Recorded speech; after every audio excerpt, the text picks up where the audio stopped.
Oh God. So this is the second part of my Thankful Thursday, and you're gonna get the notifications, and it's very okay. I have to read this to you. It's part of the reason why I'm giving my testimony in terms of my Thankful Thursday. If you find it encouraging or inspiring, or if it helps you move through this process, first of all, I know that there are a few people here in Chicago, particularly, who have committed suicide in the last week that I know of, and I need to speak to the idea that it could be different if you can work through your process. So I'm going to read this. It says, "This was a very interesting period for me." I posted it this morning at 4 o'clock. "I was on the verge of a very important awakening. I was leading a weekly event in Wicker Park, promoting and booking DJs and talent associated with the event. I was also dating one of the most toxic energies I have encountered ever. At the beginning of the next year, which would be 2013, this photo that came up on my timeline was posted for 2012. Where was I? At the beginning of the next year, which was 2013, I realized I had been cornered by people who were unintentional vampires. My karma is in parentheses. I had lost close to 35 pounds and deeply considered ending my life. Again is in parentheses. There were and are 3, and I should say 4, but 3 is what I posted. Very powerful beings who helped me climb from the ledge of destruction. 2 are on the earth, and the other is far above it. When I tell you, walking away from all that doesn't serve you and allowing the toxicity to draw itself out is very painful but necessary. It's a very painful but necessary procedure, believe me. Believe when I tell you that your connection and faith in a higher power will pull you through if you believe." I don't really know if there's much more that I need to say. This is my anniversary. It's been 6 years. I would say 5. Based on the fact,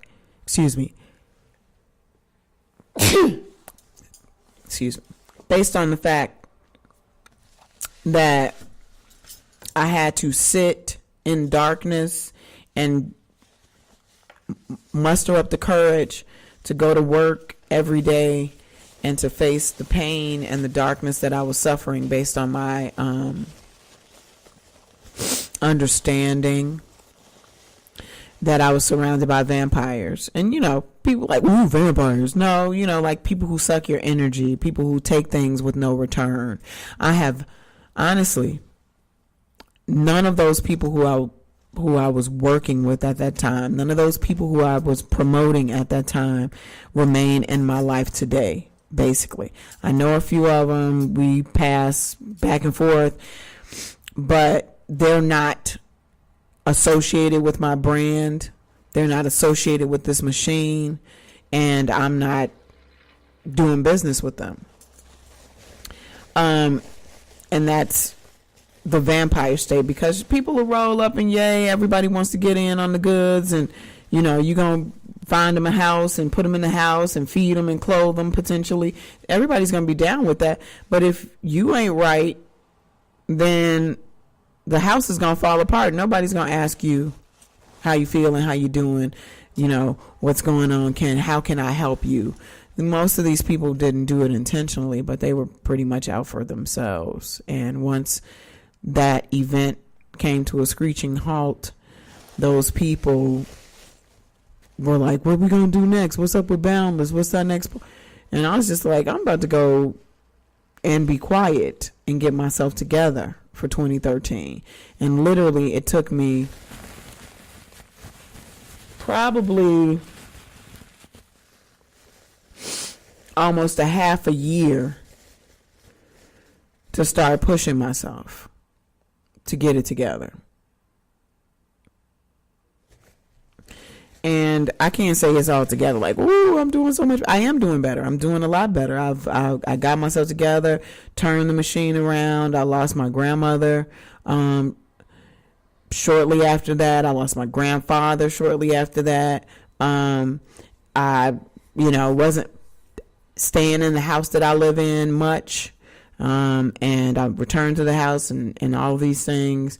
And I started turning corners. Like I started getting some work back, and I started looking at ways to acquire more work. I was promoting myself anyway, so I continued to do that.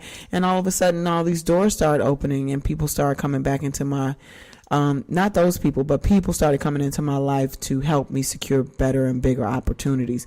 The opportunity that I was able to keep and be consistent at was Tantrum during that time, and it still is in my life, so that's wonderful. And my best friend, even through our rough periods and patches, has consistently stuck by me through my trials. My spiritual space is deeper than ever. I've developed far more understanding of my God and what's important to know about how the powers beyond this earth work in all their glory and splendor. And I give honor and respect to those as often as I need to. I lost my father a couple years ago as well. But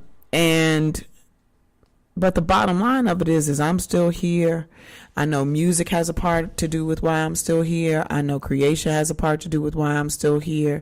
And I'm a living testament to the idea that you have possibilities beyond the darkness that you face if you can have faith and push through. I'd also like to say last night that I was reminded that the DJ who encouraged and inspired, well, she didn't directly encourage and inspire me because she wasn't going, oh, Fathom, you should be a DJ. But the first DJ who I saw spin live in the flesh was DJ Heather. And she DJed last night, and I had to be there. I wasn't going to go. My spirit was kind of going back and forth. But I went. I'm grateful that I went. I'm grateful for several reasons. Number one, I had a wonderful conversation with Avery. Number two, she said something to me that was different. And it kind of blew me. Because, I had a space. I know now in hindsight that everybody who you meet isn't supposed to be in your life for reasons, for what you think that the reason might be. When I first met her, I had a crush on her. And it didn't work out. In hindsight, it wasn't her. She's not to say that she's unattractive. It was what she was doing that I was really more interested in. Thursday. I spelled Thursday wrong. Jesus. Anyway, it wasn't her that I was interested in. It was what she was doing that I was interested in. Like, as a DJ, like there was a strength and a power that she had in that music. And I didn't realize it then that's what I wanted to do. I didn't realize it till shortly after, because she was like doing it, and I started to, I started collecting equipment shortly after. I saw her DJing, and I was hanging out at the spot that she DJ'd. I started collecting equipment and records. I honestly was collecting equipment and records before, but I hadn't really started to like focus and get myself together. As my memory is recalling itself. I need to close my front door because the people next door are outside partying. Like, it's ridiculous, but I'm gonna let it roll because I don't want to stop this. But yeah, and so in essence, I needed to go and I needed to hear her because I hadn't heard her. She rose up to me after a set and she's like, I haven't seen you in like 15 years. And I was like, is that right? And I was just kind of like, I didn't even think about it. But it touched me because it was like, if she remembered that. And then I had to traipse back into my situation and go, well, why haven't you seen Heather in 15 years? And it's because I've been pursuing my goals and dreams. And that's not a diss to her and what she does, because she's flying around the globe and you know, making music, and she, you know, she owns a label, and she got married, and she got a kid and all kind of wonderful stuff. And I'm so happy for her. The reason why I'm telling you this part of it is because this is the path that was created for me, and I'm standing in testimony, because regardless to what happens to you, when it happens, if you can push through and find faith, if it's supposed to happen for you, it's going to happen. If it's not supposed to happen for you, then you need to be faithful and search for what's next. I also wanted to tell you that bit of a story, because I don't want her to think, you know, I was there last night, and, you know, her music, the music that she plays for the public that she gets flown around the globe to play, I'm not really a fan of. It's business, though. And I know her business and what got her to where she is based on her making that shift and playing more dance, house, and techno. That's not my lane. I don't want to play techno. I'm not saying it ain't dope, because I've heard some things that are, well, then there's the whole category on Traxsource. I've heard some things that might be dope to play, but I love playing soul and I love playing house. And if I can get out of Chicago doing that and making that, then fine. If I have to tweak it a little bit and try some other things, this is a period for experimentation, and I'm open to that. And then there's the idea that if one of my tunes gets super hot, or if one of my mixes draws interest, then I'm probably going to, from a business standpoint, make a decision that I need to play more of that, because this is business and it's a supply and demand kind of situation. Then that's what I'm going to do more of, to create business. And that's a little scary, because, like I said, I don't really want to play electronic music. But I do know that I have to turn a corner in terms of this business. And I do know that I'm blessed enough to be here. And I do feel that because I have a stronger strength in God, that God is going to make a way for me to be able to do the things that I want to do. And hopefully, because my dream and desire for others is included in that, I will be able to help the people who I believe in, who have reached out to me and who are interested in helping me as well. And that's what's different about me and this space that I'm in over where I was with the vultures and the vampires and the zombies and the ghouly ghoulies. So as I sit here, I'm curious, because that's what curiosity does. I know that Chicago likes a particular style of music. I know that Chicago is based on soul and funk and house and disco and jazz and blues and all of those things. I also know that overseas has a bunch of different possibilities that may or may not be of that type of music, and I have to be open to those as well. Right now, as it stands, my mix on these are analytics, and you look at the analytics and you come to determinations as to what your thing might be. I don't want you not to go forth and experiment and try different and cool stuff. But when you get tenure, 20 plus years, you got to start making decisions about what your next steps are going to be, and making precise decisions so that you can get to where you need to be, and represent the way you want to represent. As it stands, one of my most popular mixes this quarter is disco, soul, and danceable R&B, and it's the most recent installation on my podcast, which is Church. And that's the intro to Sunday's Affair. It's only been up a week. It has 134 listens. My IPR, the Journey installation, which I'm due to do another one, has 152, and it's been up for a month.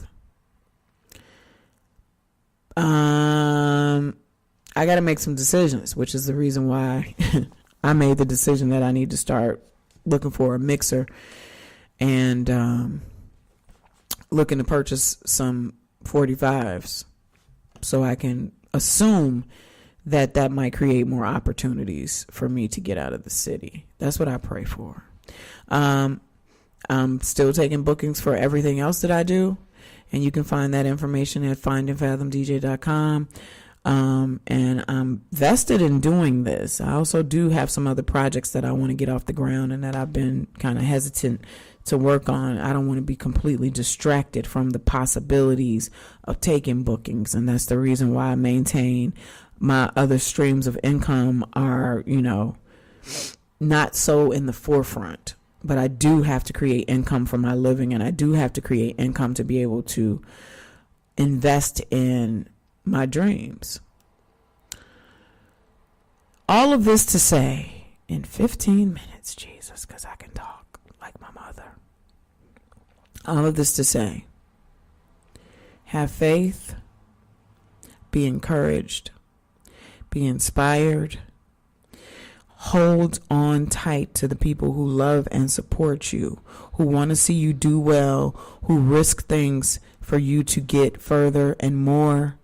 Make sure that you're feeding back into them so that they feel good about continuing to help you because you don't want to be a vampire. Have faith in the universe and have faith in God, and He will see you through. I know that there are people who are weak and weary based on what they're seeing, and social media has a lot to do with it. And I have those moments upon occasion still, but I also have strength, and I have people around me who are supporting me and pushing me to go further. And I get these little lights that I see occasionally that goes, oh, it's slow. Here, boom. Here's a booking. Oh, here, boom. This is going to happen. Oh, here, boom. You haven't tried that yet. And that's what keeps me going. So I wanted to impart, I wanted to leave you with this gift of encouragement and inspiring, based on the idea that I fight the darkness as well. And if you can keep faith and hold on to the light and your loves and passions, and they're justified and make sense, even, some of the shit that I do ain't justified. It doesn't make sense. Trust me. I just ordered a vocal shield to sing. Right? I do have aspirations to sing on my own tunes, and that's why I ordered it. But if you're focused and it is for God to bring you, then it's going to happen. And that is the goal, and that is the hope. And that is what I'm pushing for you and myself to have. And if you can hear this and you can hold on and find a way to push through the darkness, then there's light on the other side. Anyway, so I got to go because I need to do some other things, and I've been sitting at this desk for 4+ hours. I'm sending you cosmic kisses and well wishes to your day and week. This is your girl, Fathom DJ. You can find me in your worldwide webosphere at findingfathoMDJ.com. findingfathoMDJ.com and hashtag findingfathoMDJ and hashtag fathomdj. And that's it. I'm out. Space.